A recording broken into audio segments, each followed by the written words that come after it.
Greetings everyone, here's Lodrick again, and this is Game War in the Pacific Advanced Edition. This is my play-by-email match against KilRoy. He is a commander of the Allied Forces, and for me it is the Empire of Japan. This is Scenario 1 on the new game version 27 extended map. And so far I believe the match is in favor of Japan. We had one carrier engagement with very high hopes to sink the Hornet, the first Allied fleet carrier. And more American allies fleet carriers are around Marshall Islands, so maybe in the next coming days there is a clash again. For me, Akagi is more or less heavily damaged back to Japan to fix some torpedo hit. So I'm not at full strength, and I also have I think 4 medium smaller carriers in the Indian Ocean. So the strength of the Allies and the Japanese are, I think, even in the Pacific these days.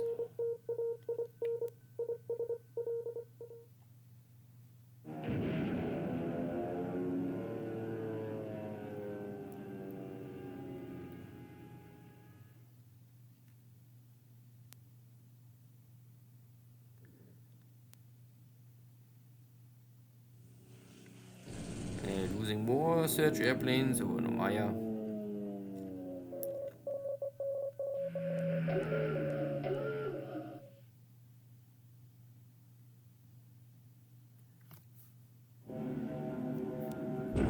And I continue to dominate the skies over the Allied airbase in Marshall Islands. KilRoy forced his way in, and I'm not sure what he dropped. But it looks like the American carriers are not more in this area. So I can again start to bombard the American forces here. This is a standard ground attack all over the place. Harassing Chinese, British, India troops.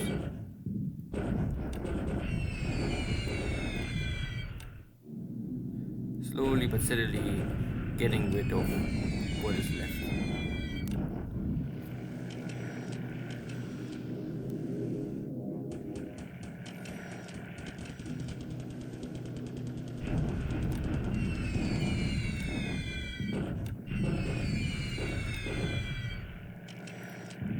Yeah. This is more or less the same story, only flip side. Here it's the Australian Air Force trying to take out my Japanese landing troops at Townsville.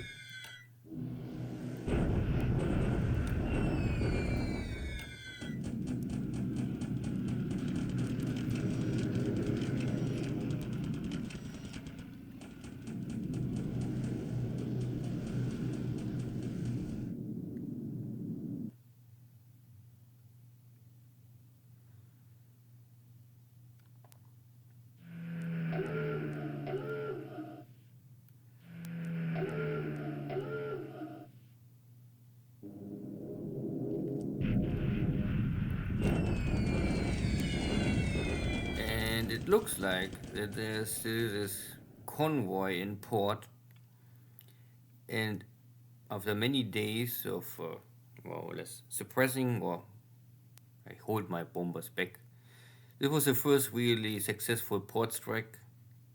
Even if these are many small bombs only, I find this Mark 14 American fleet submarine, and 3 hits get an instant kill, and a lot of other equipment is at least damaged.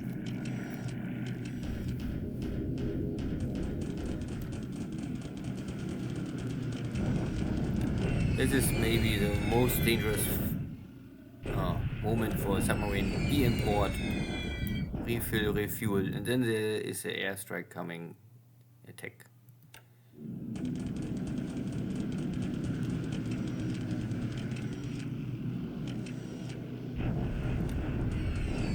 one lonely Herzen.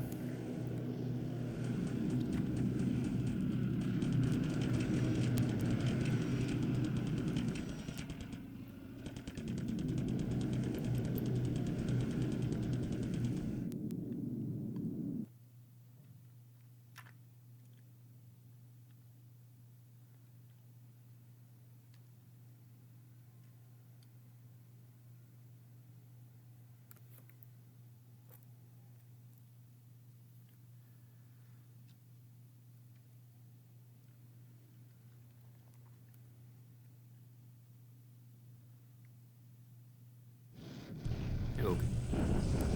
The 23rd Japanese Army is now in position. 4 Japanese division, well supplied, well rested, and normally nothing to stop the Chinese war. Nothing for the Chinese more to do. They're all dead now. It's fine. The second continuously battle or war in Ceylon. Uh, Not easy, clean victory, but my tanks are still taking out more and more equipment. Only some standard bombardments in Nanchang.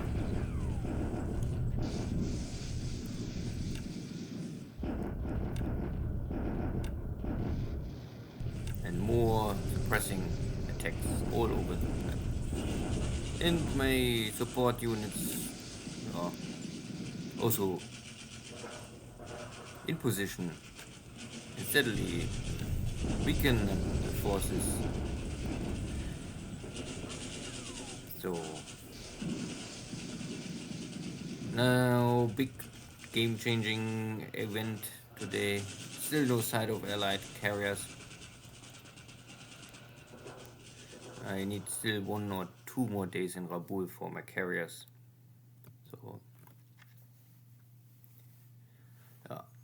and I think there was also a question why some days ago one of my patrol boats detected the allied carriers at the Marshall Islands and there was some smoking, so could be very likely that KilRoy more or less go with full speed to his base, and he drop here, also come in with some tankers, because the tanker by game mechanic cannot refuel a ship in open sea. But if you get the tanker to your friendly base in other ship, then the tanker can refuel more or less directly from tanker to the ship. I think the mechanic is more or less open sea, the ship is moving, this is not working, but if both are in the harbor in position, you can go, I think, from tanker directly to the ship. And you don't must unload the fuel first from tanker to base and then from base back to ship. This is the important part. AAO, on the other hand, is especially built for refueling in open sea without support of a base.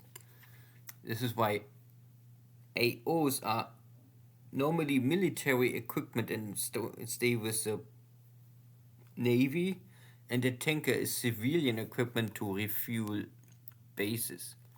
I mean, broadly speaking. But this is also why AOs often have higher values. They have simply more equipment, less capacity, but more equipment. How you use these abilities is the other question. So, no real change in China.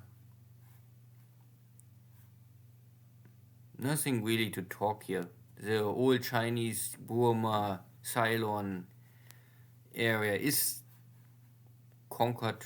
It's only cleanup operation. KilRoy will not invest here anything. I don't invest here anything more. I don't must go to India. I cannot go for India. I don't need India. And I normally build up the main bases, catch what is open and left behind. My Australian tank division is also already arrived here, so next term I can kick again. These Australian forces are already 3 times defeated or 4 times. They have nothing left. No guns, no tanks, so they're only running supply and support guys. Here's maybe 1 unit in position to... Maybe this was KilRoy's hope that he can catch you up, and maybe this is a maybe I don't know what is a base force or maybe anti-tank gun unit or whatever he tried. This is maybe the base. KilRoy was hoping to retreat and then hold the line, but now I was faster because I bring in my tanks. So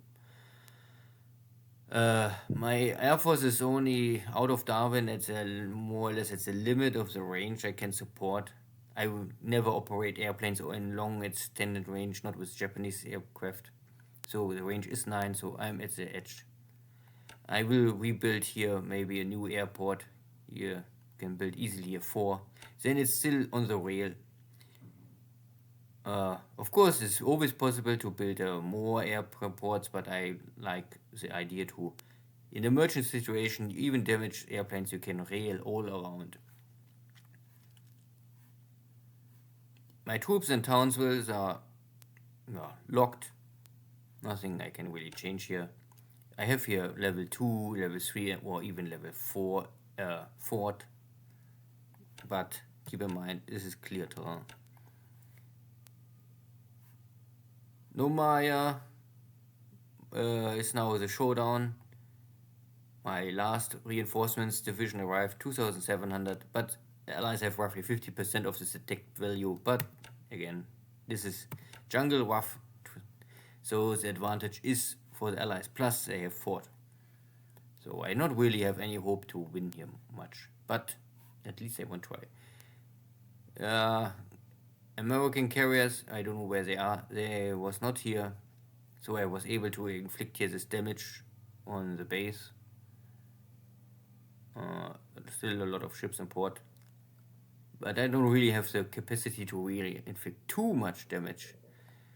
The airports and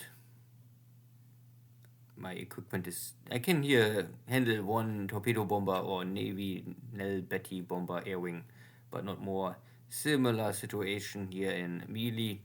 I could have or bring in here more aircraft, but this is frontline. It's happened many times with Jochen game and also in KilRoy game. If you stack up your frontline bases too much with aircraft, it's always dangerous. Enemy battleships can come and blast half of your air force. At least to repair status, and then it's dangerous. I mine, of course, this kind of ports, but the Japanese mine production capacity is also reduced or limited. And I also have not so many mine tenders left. If you have so many bases and so many bases you won't have mines, then you simply run out of equipment for the Japanese side. So, good. So, I have no sight of allied carriers. I don't know where they are. I only know that my carriers are still in Rabul fixing damage. So next turn, most of my light cruisers are back and destroyers are back. And then I can recreate my carrier division. And if I'm lucky, I get also next turn sight of the allied carrier. And then I can bring in my force in a position to intercept. I have also a bunch of battleships here ready. So I have everything to take on the allies, I would say. Battleships, carriers, heavy cruisers, a bunch of... These are all modern, high-end Japanese destroyers. Or at least very good destroyers. They have all much more firepower in surface engagement than the allies. So I'm ready here. I also have fuel. So I wait for KilRoy. We will see. Take care. Bye-bye.